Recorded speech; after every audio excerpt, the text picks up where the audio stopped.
au jeu.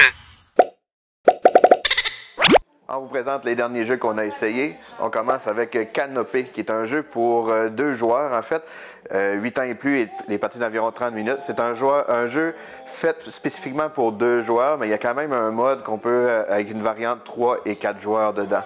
Mais à la base, il faut quand même considérer que c'est surtout 2 joueurs. C'est un jeu ça a un petit côté Seven Wonders duel, peut-être un petit peu plus léger, mais quand même là, une belle complexité stratégique.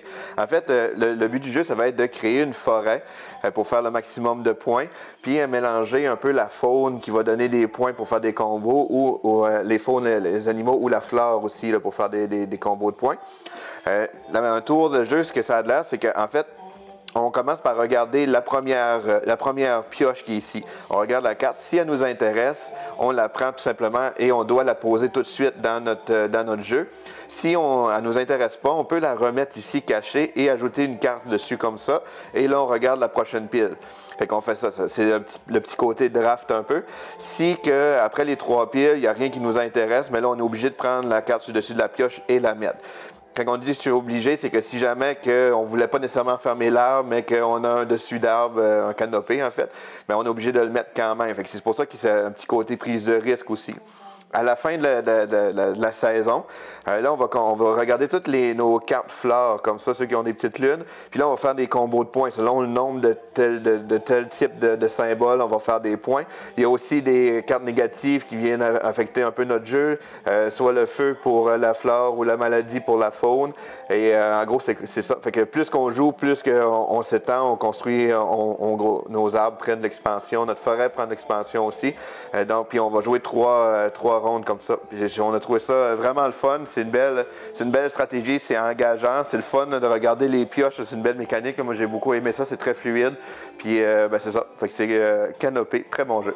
Il y a les Inflexibles Normandie. Ça, c'est un jeu pour 2 joueurs seulement. C'est les 45 minutes à 60 minutes les parties, puis c'est pour 14 ans et plus. C'est un mélange de deck building puis de jeu de contrôle de territoire. Ce qui est le fun, c'est qu'il est construit sous forme de mission, fait que ça permet d'apprendre les règles de façon progressive et tout est rejouable. On peut toujours refaire une mission parce qu'il y a de l'imprévisibilité par rapport aux joueurs, par rapport à notre deck qu'on va avoir. Fait que la manière que ça se déroule, c'est qu'on va avoir des types d'armées sur les différents territoires et on va avoir des cartes dans nos mains. On va piocher des cartes comme ça. Et premièrement, on va devoir défausser une carte, chaque joueur face cachée, on les dévoile en même temps.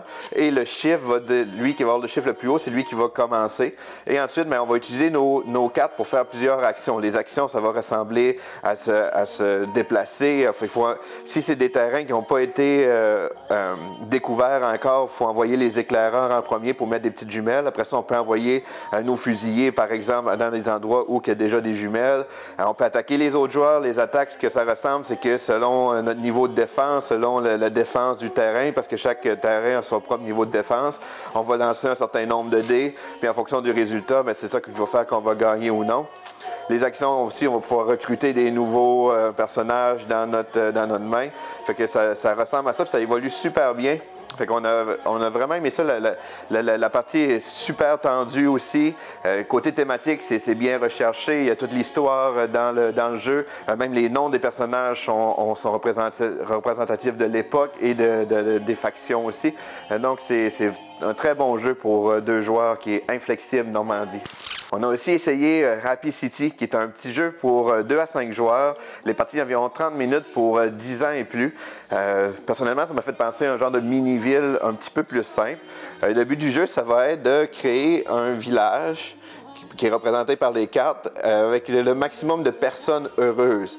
Puis pour calculer ça, ça va être le nombre de cœurs fois le nombre de personnages. Fait qu'il va falloir construire nos différentes cités. Il y a des cités qui vont rapporter de l'argent. Fait que dans le fond, au début de la manche, toutes les cités qui ont un revenu, ils vont nous donner de l'argent.